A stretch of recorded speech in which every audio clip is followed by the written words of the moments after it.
Hace 8 días hablamos acerca del acontecimiento magno de la resurrección de nuestro Señor y Salvador Jesucristo. Y ahora, 8 días más tarde, queremos hablar de qué sucedió después que Jesús resucitó, de acuerdo a lo que nos explica el Evangelio según San Juan. Hace poco hablábamos del Evangelio sobre el mismo tema del Evangelio según San Lucas. Ahora vamos con el Evangelio de San Juan en el capítulo 20 a partir del versículo 19. En la noche de ese mismo domingo, fíjense qué interesante, del día que Él resucitó, los discípulos se reunieron en una casa. Las puertas de la casa estaban bien cerradas porque los discípulos tenían miedo de los líderes judíos. Jesús entró, se puso en medio de ellos y los saludó diciendo que Dios los bendiga y les dé paz. Después les mostró la herida de sus manos y de su costado, y los discípulos se alegraron al ver al Señor. Jesús los volvió a saludar de la misma manera y les dijo: como mi Padre me envió, así también yo los envío a ustedes. Luego sopló sobre ellos y les dijo: reciban al Espíritu Santo. Si ustedes perdonan los pecados de alguien, Dios también se los perdonará. Y si no se los perdonan, Dios tampoco se los perdonará. Tomás, uno de los 12 discípulos al que le decían el gemelo o Dídimo en la otra versión, no estaba con los otros cuando Jesús se le apareció. Cuando Tomás llegó, los otros discípulos le dijeron: hemos visto al Señor. Pero él les contestó: no creeré nada de lo que me dicen hasta que vea las marcas de los clavos en sus manos y meta mi dedo en ella y ponga mi mano en la herida de su costado.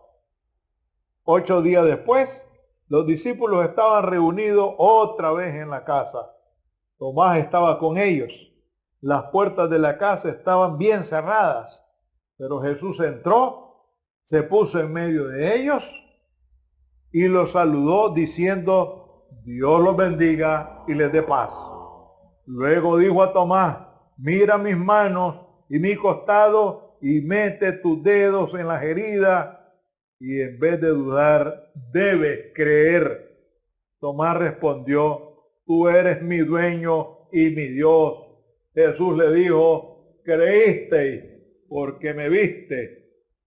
Felices los que confían en mí sin haberme visto. Entonces, en este relato de San Juan encontramos un escenario diferente al de San Lucas. ¿Y en qué se diferencia? Es que San Juan nos dice que los discípulos estaban reunidos en una casa por temor a los judíos. Prácticamente estaban escondidos.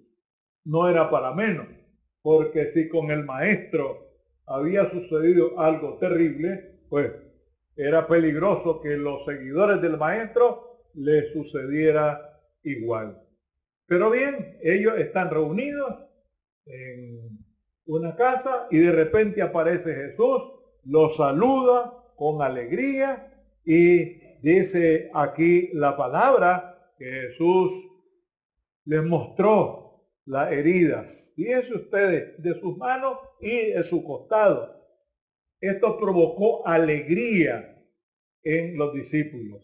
Recordemos que en San Lucas dice que estaban espantados, estaban asustados, pero aquí San Juan dice que les provocó alegría. Y Jesús los volvió a saludar de la misma manera. Dios les bendiga y les dé paz.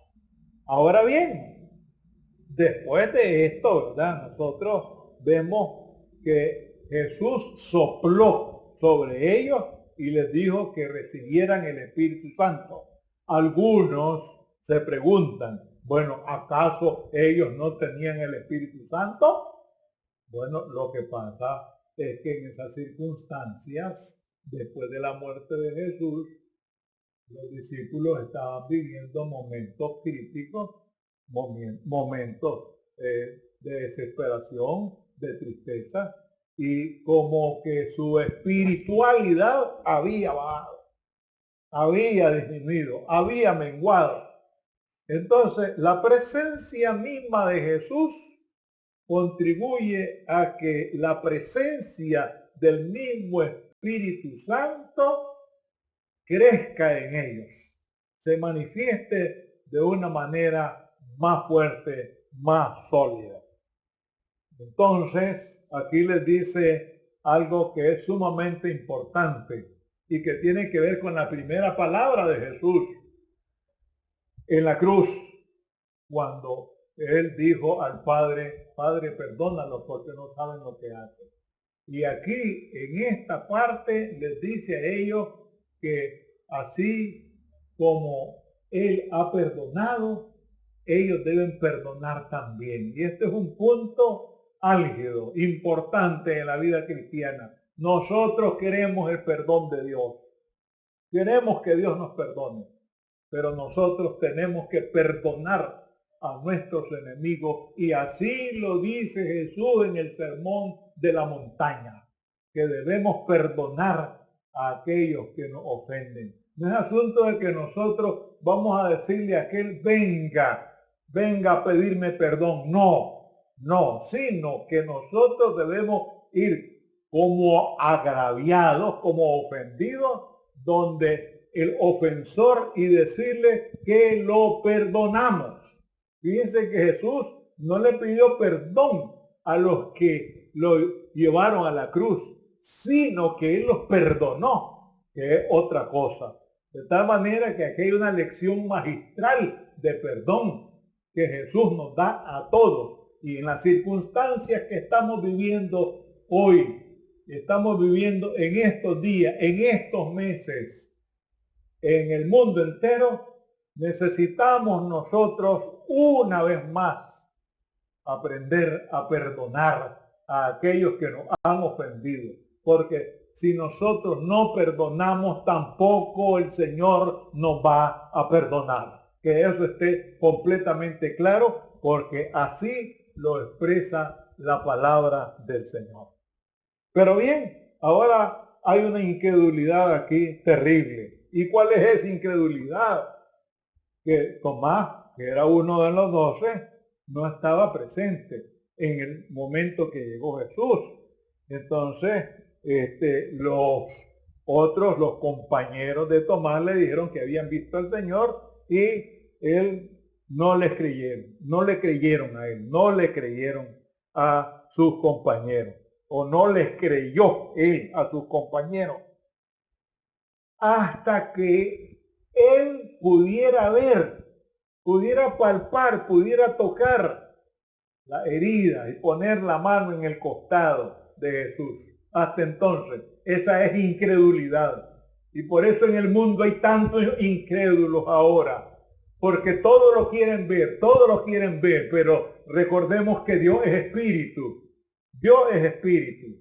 Y la única forma de ver a Dios es a través precisamente de una vida espiritual, que nos acerquemos a Él. Y San Juan 4:24 dice que Dios es espíritu y es necesario que los que le adoran lo hagan en espíritu y en verdad. Bien, ¿qué pasa con esto? Cuando transcurre el tiempo, 8 días más tarde, al siguiente domingo, podríamos decir con toda propiedad, ahí sí estaba Tomás. ¿Y qué sucedió? Bueno, la cosa cambia completamente. ¿En qué sentido? Es cierto que las puertas estaban cerradas siempre, pero apareció Jesús nuevamente. Es interesante que Jesús siempre está interesado en buscarnos, en acercarse Él a cada uno de nosotros para ayudarnos, para fortalecernos, para animarnos, para pastorearnos. Nuevamente les saluda y les dice que Dios les bendiga y les dé paz. Y luego le dijo a Tomás, fíjense que se dirigió directamente a Tomás y le dijo, mira mis manos y mi costado y mete tu dedo en la herida. Y en vez de dudar, debes creer, debes creer. Tomás contestó, Señor mío y Dios mío, tú eres mi dueño y mi Dios. Jesús le dijo, creísteis porque me habéis visto. Creíste porque me viste. Felices los que confían en mí sin haberme visto. Bienaventurados los que no vieron y creyeron. Es necesario que nosotros cultivemos más la fe hacia Dios. Como hemos dicho, la fe exclusivamente está referida a Dios porque es una virtud teologal. No debemos ni podemos tener fe en nada ni en nadie, sino solamente en Dios. ¿Por qué? Porque Dios es espíritu. ¿Cómo vamos a creer en algo que estamos viendo? Si ahí está. ¿Cómo vamos a tener fe en algo que estamos viendo? ¿Para qué la fe si ahí está? Y por eso es que insistimos en que la fe está referida única y exclusivamente a Dios. Y ahora es cuando más necesitamos cultivar nuestra fe. En las circunstancias particulares que estamos viviendo, necesitamos cultivar la fe. Y la mejor forma de cultivar la fe es orando al Señor, leyendo su palabra. Ahora, en las circunstancias en que nos encontramos, celebrando el altar familiar. Es decir, que cada familia se reúna, haga su devocional y busque la forma de celebrar un servicio religioso que le permita cultivar esa fe. Gracias, Señor, te damos una vez más, porque sabemos que la resurrección fue un hecho extraordinario, especial, que le ha dado sentido a la vida cristiana, a la iglesia, al cristianismo y también, Señor, a la proclamación de tu santa palabra. Te rogamos, Padre, que tengas piedad y misericordia del mundo entero en general y de manera particular de Nicaragua. Tú conoces bien, Señor, en qué condiciones nos encontramos. Y nuestro refugio, nuestro amparo, nuestra fortaleza eres tú. Tu palabra nos dice que el que habita el abrigo del Altísimo morará bajo la sombra del Omnipotente. Permite, Señor, que todos podamos morar bajo tu abrigo para estar bajo la sombra del Omnipotente. Gracias, Señor, por tu amor. Manifiéstate en todas aquellas personas que están tristes, angustiadas, desesperadas, por aquellas personas que están enfermas, que están padeciendo no solamente por este virus, sino por otras enfermedades también. Dales consuelo y fortaleza a quienes han perdido a sus seres queridos, especialmente a la familia Avilés Rodríguez por el deceso de nuestra hermana auxiliadora. Fortalécele, Señor, a ellos y fortalece a todas aquellas familias que han perdido a sus seres queridos. Quédate con nosotros y danos siempre la fuerza de tu Santo Espíritu. Ayúdanos a permanecer firmes y fieles y que nada ni nadie nos vaya a separar del amor de Cristo. En el nombre de Jesús, el resucitado, te lo pedimos todo. Amén.